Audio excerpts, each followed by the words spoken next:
They change because people with money figured out that if you invest in getting Washington to change its policies, the payoffs are just stunning.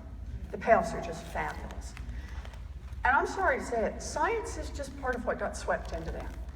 So here's kind of how it works. I talk about in the book all the ways that, many of the ways that money influences Washington. Yeah, there's campaign contributions, there's lobbying, but there's so much more.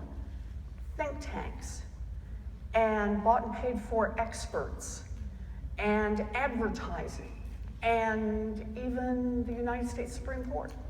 All the ways that money influences the direction. And a big part of what has happened is that the rules that we need to put in place, for example, to protect our planet, the things we need to do would cut into the short-term profits of a handful of giant corporations and their billionaire owners. And so it makes a lot more sense to them, just dollars and cents, to attack science, to get experts, to raise doubt, and to create cover so that friends in Congress don't actually take any steps, don't actually do anything.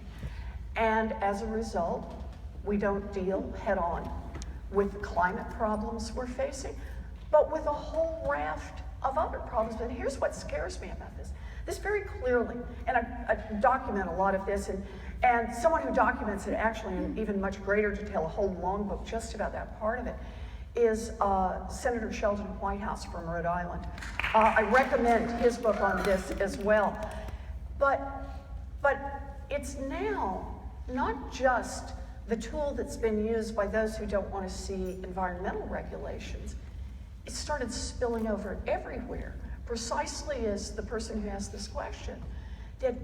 And today, Donald Trump has put out a budget that says, let's cut the National Institutes of Health by about 20%.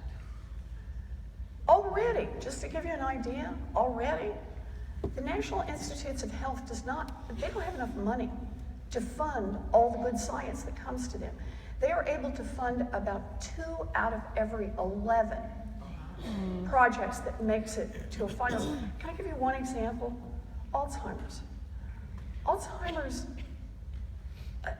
Alzheimer's is a devastating disease, and it is also financially devastating.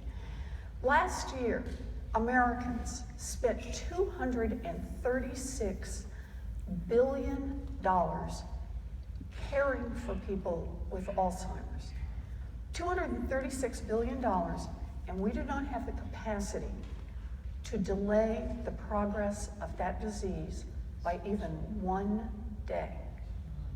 So how much did we spend on medical research to fight back?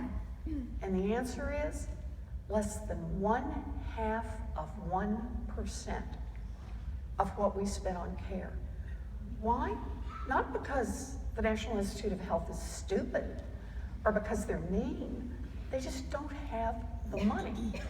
So I'm going to make 2 pitches here. The first pitch is to say, this is part of why we got to make our government more of a democracy. We've got to make it work for us again. We've got to track spending, because spending reflects our values. Tell me how you spend your money and I'll tell you what your values are, because it'll be revealed in that. And we have got to be a country that once again invests in science, in the National Institute of Health, in the National Science Foundation, in every part of it, because that's what helps us build a future. And the second part of it, which was the question that was asked, how do you talk about this with other people? I think the answer is you do bring it down to something that's personal. You talk about the things that science is working on right now. You don't have to scream, you don't have to shout. Just talk about what it means to live with Alzheimer's, or with someone who has diabetes, or someone who has ALS. These are the things that scientists want money to work on. Or talk about the importance to our national defense of having an energy grid that is strong and resilient so we can be here, so we can be a powerful nation. Find the way. But this one is key. We can't all be a bunch of science nerds talking to each other. We got to reach out and talk to others. We got to talk to our cousins, and we got to talk to our people that we may meet at work. We got to talk to people who stand behind us in line to get a sandwich. We got to talk to people who are pumping gas next to us. And we got to talk up, once again, that we are the nation that believes in science, because we are the nation that believes in the future. And it's science that's going to help us build the future we can survive.